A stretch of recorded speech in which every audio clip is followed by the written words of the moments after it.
for me, please. Marc Price.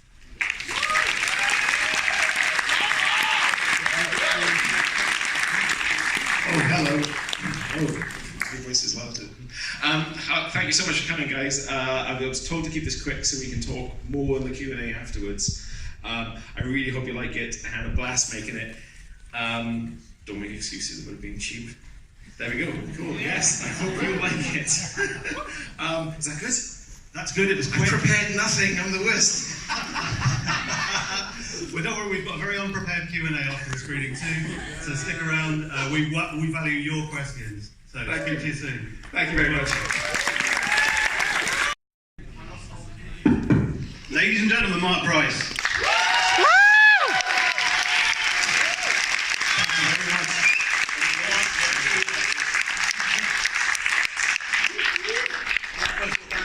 Coming back to Mayhem with such a terrific film. It sounds like it's got some fans, and we're going to come to you for some questions shortly. The last time we were here was 10 years ago with Colin, a film that cost £45, and this film looks like it cost $1 million. Oh yeah, it was nowhere near them. But what are your kind of ambitions with that kind of scale? I mean, are you constantly fighting to get as much on screen as you can? Yeah, I think all the time really, and the thing with Colin, I was too scared to read reviews and stuff. Even with Colin, I was too scared to read reviews or anything like that. But you know, things get back to you, and the thing that got back to me in that one was shaky cam sucks. I was like, well, I have to have shaky cam in that because my friends suck. They can't act, they can't fight. They have to shake the camera around, and that's where I'm hiding most of the time. So it's great to be able to have a camera that can be fairly still, and sort of let guys beat the shit out of each other. So that was the idea with this film, really. If that makes sense. What was the origin of the story then? Where you came up with the idea?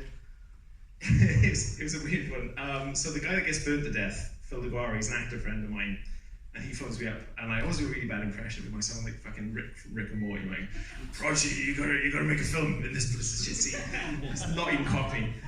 so Phil DeGuara says, you gotta make a film in this building in Croydon, and I went, oh, why? And he said, it's abandoned, they shot Suicide Squad there, it's like Hollywood shit, you should come and make a movie here. And I went, okay, great.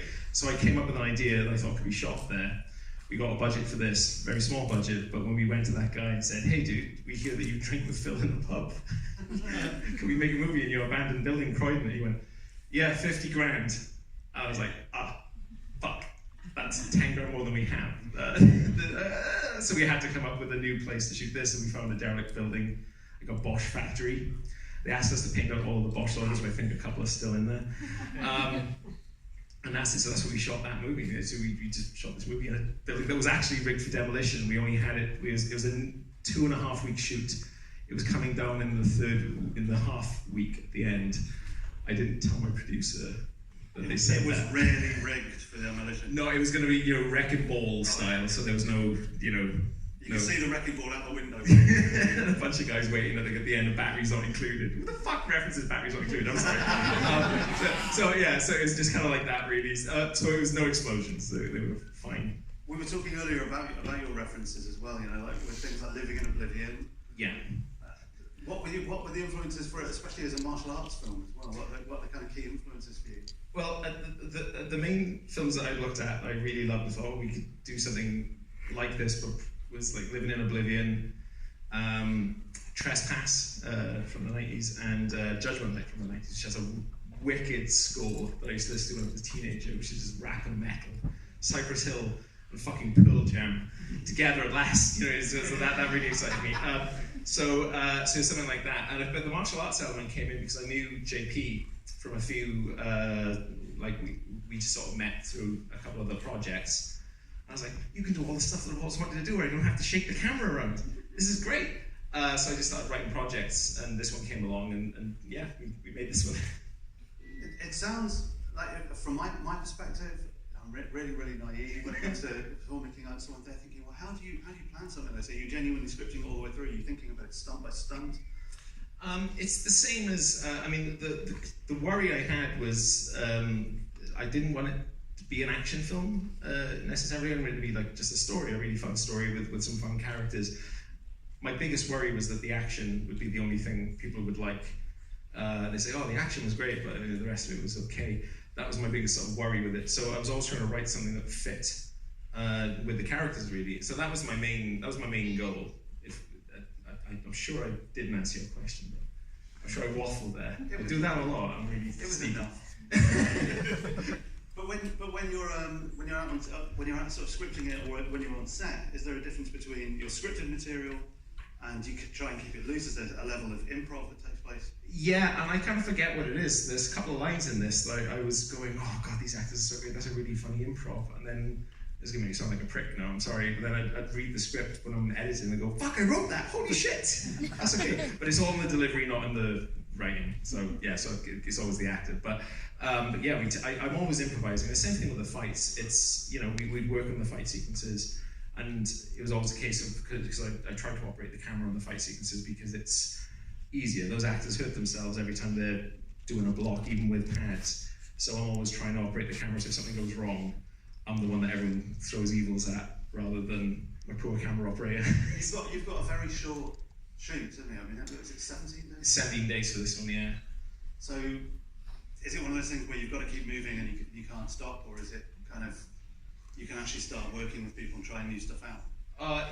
There's always time to try something out, I think, and it's crazy if you don't, from my perspective, because, you know, the script is just as loose, bare bones of how all this stuff starts. The depth comes when you start working with the actors and camera department. And I keep saying that to the actors, any actors who start like a little bit worried about something, that the camera is as much of a character as they are, and they work with it. So we're always trying to move the camera to tell that sort of story. That feels like boring filmmaker shit. Sorry.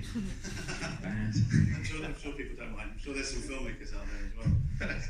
It's very sweary. What the fuck are you talking about? I've been hanging on to that one for ages. What the fuck? Where? My mother hasn't watched it, no. Jesus, I've never said cunt in front of my mother. I was like, oh, that's improvisation, man. That's the thing actors do when they can't think of a line. I didn't write that one. We make cinema, you cunt. That was like my favorite thing. Like, fuck. Every time I show the trailer to my mum or my dad, when that bit comes on, I was like, what's he saying? We make cinema. It's nice. Don't worry about that. And what about that kind of marriage between practical effects and VFX? Where does your sort of heart lie? We always try to do it practical. I think one of the things that we found work most effectively is if we can mix the two. And there are things we learned on this that we did on the next film that were a little bit based on what we can paint out easily rather than add easily or add with more difficulty. And so that was kind of our angle on it, really, was always just try to mix the two as much as we could. But there were shots we liked that I was really pleased with, like the stairwell explosion was one that I really, really loved, because I think my special effects sort of guru, who also happens to be my girlfriend, so I started working with Neil Corbold on a few things, and she said, oh, we might be able to get some stuff off him, he seems very keen to help. And so she took me down to meet him, which I was a bit nervous about, because I'm really starstruck with guys like that. And he won Oscars for Gladiator, for all the special effects in Gladiator and Gravity. And he did all the stuff in Saving Private Ryan. So I took down all these shots from films I liked, and it turned out of the two I knew he did, which I was prepared for, there were like 5 other clips I didn't know he'd done those films, and he was like, oh, I did that, I did that, I did that. You can have the thing we used to do that if you want. So we're like, oh great, and that was how we did the stairwell explosion, and yeah, my girlfriend sort of smashed it with that one. It was right from there. Yeah, round of applause.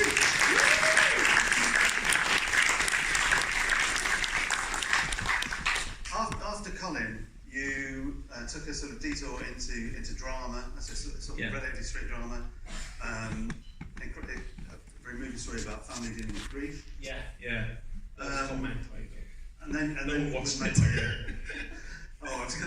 There are literally more people in this room watching this than watch Magpie, and we tried for about 5 years to get people watching. But do you feel like returning to drama then, or are you sticking with genre? I think I've got this kind of greedy thing going on where I think with Colin I just wanted to make that movie, and with this I wanted to make this movie, and with Magpie I wanted to make Magpie. So I think I like the idea of playing around with different genres.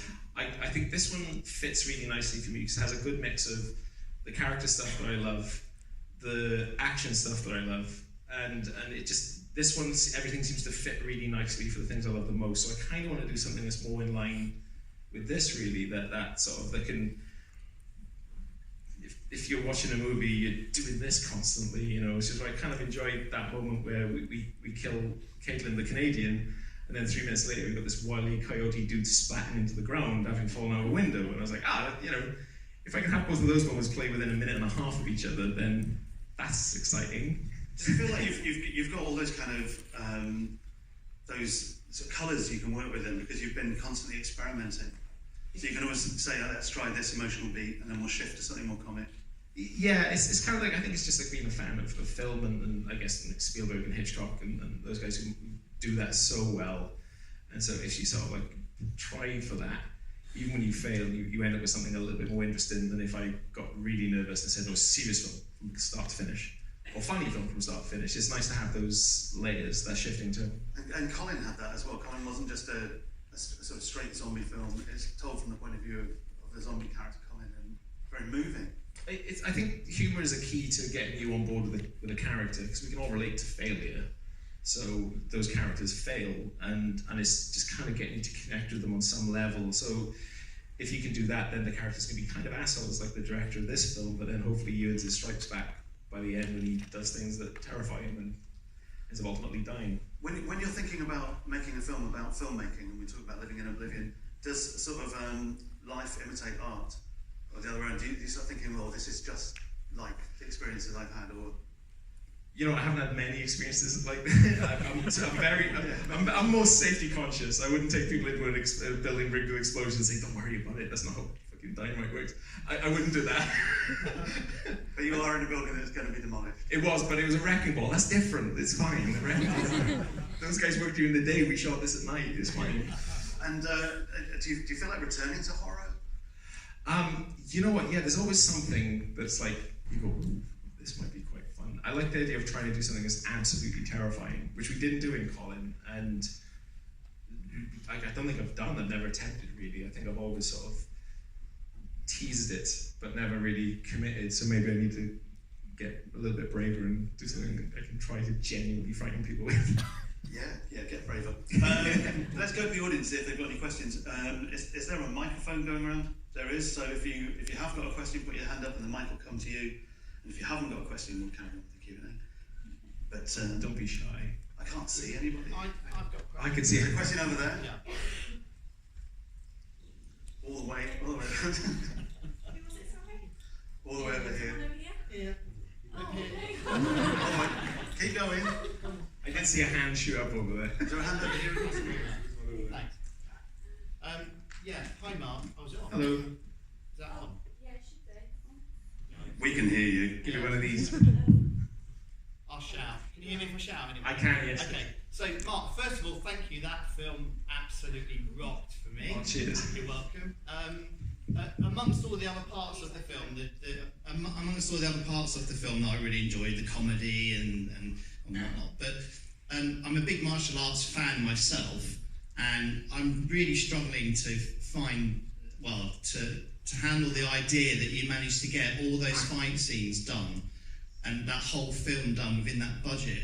I mean, when you watch films like The Raid, etc., and you watch those choreographed fight scenes, they must take so long to choreograph, film, shoot, and I'm not kidding, honestly, your scenes up there were like $1 million movie fight scenes. Oh, God, thank you so much. So I guess the question really is, as part of the shoot that you did, how much of your time was actually devoted to getting those shots choreographed and shooting, etc.? For most of the fights, we did a sort of previs. So we'd go to a gym and we'd figure out where the camera would work best, and then we'd do a very loose version, not necessarily with the same actors. JP was always there, but with whoever we could find of his team to try and work those out and where the camera should be. So I'd sort of look at those and figure those out as much as I could. But then when it came to shooting, things changed. The shapes of room change. There's lots of things that go wrong. Someone will hurt themselves, not severely. We didn't have any real injuries in the film, but you'd pull a muscle or something would happen because costumes play a big part in this as well, which we learned. So, some of these guys were wearing very cool, well-fitting suits, but that would give them, sciatica after a couple of takes. So there were lots of things that went wrong. but not seriously wrong though, just little things like that. But what we do is all the time we'd take it a shot at a time. Because of the previs, we knew what shots would work, how I'd need to cut those together. And because I was operating at the previs and I'd operate cameras for the main part of the shoot as well, it was always a case of, right, now I need this, now I need this. They'd sometimes say, if I throw a punch here and you're there, can you go all the way around there by the time the fist comes here? And I'm like, you want me to run in an arc?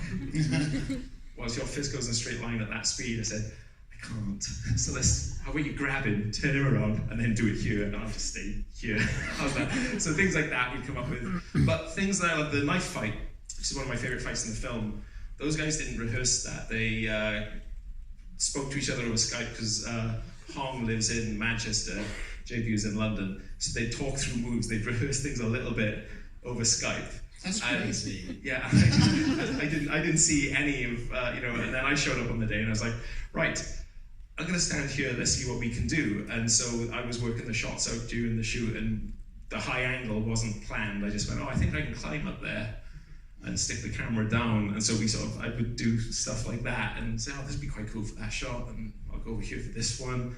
And what I'm really chuffed with, if there's any filmmakers in here, is that we shot all the fights on a, cheapo Blackmagic cinema camera.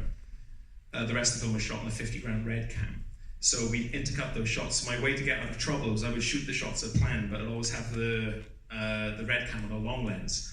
So if I got stuck, I could just cut to that mess and then cut back to the shots that made sense. So that was a nice little get out of jail free card. So that's how we did it really. So if you just got a camera with a long lens and then try your best with the other shots, you'd be fine.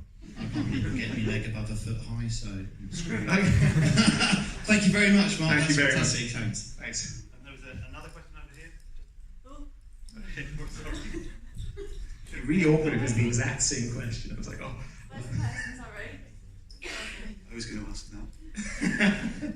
Cheeky two questions. Thank The you. first one was stolen by did the moments of Royal Over the Death, did they change from the script to the shooting? Because it must have been quite a delicate balance. Which bit moment, sorry? The real low moments where the characters died, did they change from the script to when you shot it? And cheeky second question, I saw Magpie and loved it. You were the one! Christmas is coming, can I have a DVD? No, I think with the moments in working with the death scenes, I mean, I kind of had a good idea of how we were going to do them, but funny enough, when we shot the major death scene we had, which is Jen, the cinematographer, getting killed, that moment we had to shoot before we shot the first big fight that all the characters have in the corridor. And I remember being quite worried, like, I want to spend time on this scene, I want to spend time on this scene, and I'm doing two in the same night. It was a little bit worrying. But I think my producer was very, very good. Just went, come on. I went, fine. And that was it. So but with those moments, there's always a case of trying to get those balance quite right. And I like slow motion for emotional stuff. I don't like it for action. Not at the moment. I might change my mind, but at the moment, I like the action to be really quick, but slow enough that you register it. But the emotional stuff, I really want to take some time on. And yeah, so those moments, I kind of enjoyed doing them. And the actors were great with it. I think they enjoyed it because the thing is, JP's a stunt guy, so I surrounded him with really good actors, and he helped them because they don't do much action. So he was helping them with the action. So there's a really lovely sort of union of everyone's styles coming together and just making sure that we could all make the best what we possibly could. Really, I can't remember your Magpie question. Sorry. It's just, can I have a DVD because I can never find it. Oh yeah, you know what? We haven't found a UK distributor. We've got it on Amazon at the moment. So if you've got Amazon Prime, you can watch it for free, or you can buy it. Sadly, it's not popular enough to just illegally download, otherwise I'd recommend that. So I ain't seen any money out of that. So. Are there any more questions? Yeah, there's one right over here in the middle. Wait for the microphone. I'm quite loud, but the microphone would help. You are quite loud. Hi there. Hello. Right, first of all, was awesome, loved it. I didn't expect a neck fountain spin thing. That was awesome.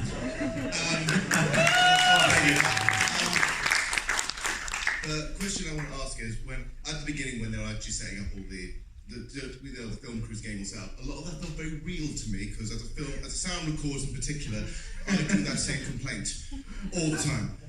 So I wanted to know how much of that was actually based off your own experiences and how much of that was you had to like sort of just from other people saying those kind of experiences to you. I've got to be honest, I've been so lucky with the sound people have had, because I haven't had that at all, but I know a lot of filmmaker friends who have had that problem. So, and I think when I first, I was sent on a job to shoot like football. I don't know anything about sports, but I get these jobs occasionally where I do work with footballers. So I was sent to this somewhere in Germany to interview a footballer who's apparently really famous.